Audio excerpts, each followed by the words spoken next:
حضرت شیخ سعدی رحمۃ اللہ تعالیٰ علیہ ایک قافلے کے ساتھ سفر کر رہے ہیں. وہاں ایک شخص نے شیخ سعدی رحمۃ اللہ تعالیٰ علیہ سے کچھ گفتگو کی. بات آگے بڑھتی گئی اور اس نے شیخ سعدی کی گستاخی کر دی اور ان کو برا بھلا کہا اور چلا گیا. شیخ سعدی نے اسے کچھ بھی نہیں کہا اور بس آپ مسکرا کر دیکھتے رہے. وہ چلا گیا. لوگوں نے آپ سے کہا کہ شیخ آپ نے اس کو کیوں کچھ نہیں کہا؟ آپ اس کو پکڑتے، آپ اس کو بتا سکتے تھے یہ غلط تھا اپنی بات پر. تو آپ نے فرمایا کہ اگر وہ میری عزت نہیں کرتا تو میں اس کی عزت ضرور کرتا ہوں. کیوں؟ اس وجہ سے کہ وہ اللہ کی مخلوق ہے اور میں اللہ رب ذوالجلال کی مخلوق ہونے کی وجہ سے اس کی عزت کرتا ہوں. وہ میرا احترام نہیں کرتا تو میں بھی اگر اس کا احترام نہیں کروں گا تو اس میں اور مجھ میں کیا فرق رہا. اور اس طرح کی گفتگو کی آپ نے.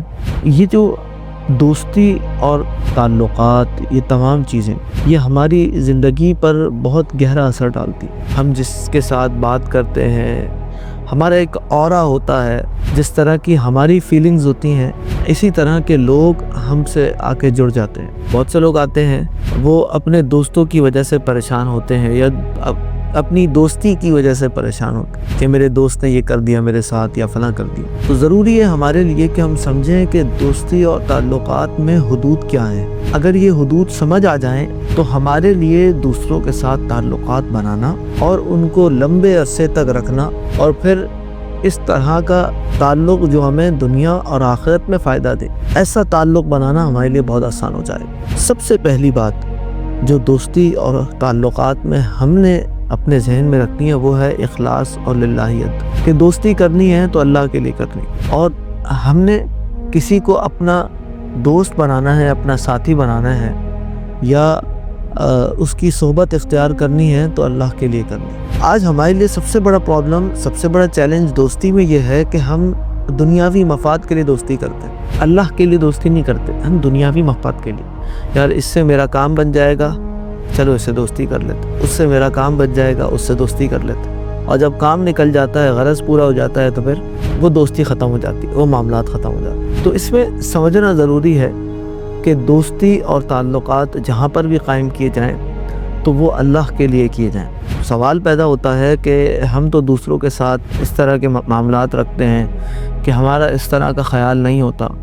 کبھی کوئی بزنس پرپز ہوتا ہے، کبھی ایسے ہی ہمارا دل چاہ رہا ہوتا ہے. تو اس کا جواب یہ ہے کہ یہ جو دوستی ہے نا، جو ہم اپنے نفس کی خواہش پر کرتے ہیں یا اپنے آپ کی وجہ سے کرتے ہیں، تو اس دوستی میں کبھی بھی دوام پیدا نہیں ہوگا جب تک کہ ہم اس کو اللہ کے لیے نہیں کریں گے.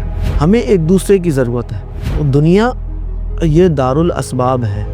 کبھی ہم کسی کے لیے سبب بنتے ہیں، کبھی کوئی ہمارے لیے سبب بنتا ہے. کبھی ہم کسی کو فائدہ دیتے ہیں، کبھی کوئی ہمیں فائدہ دیتا ہے. گیو اینڈ ٹیک ہے ہر جگہ. مگر اس گیو اینڈ ٹیک کے اندر ہم نے جو کسی سے لینا ہے یا جو کسی کو دینا ہے، یعنی اگر رسپیکٹ دینی ہے اور رسپیکٹ لینی ہے تو اسے ہم نیت میں اللہ رب ذوالجلال کے لیے اس نیت کو خالص کر لیں. مثال کے طور پر کہ اگر ہم اپنے دوست کا احترام کر رہے ہیں، کسی سے ہماری دوستی ہے، پیار ہے، محبت، تو ہماری یہ نیت ہونی چاہیے اس دوستی سے ہم کوئی دین کا کام کریں گے.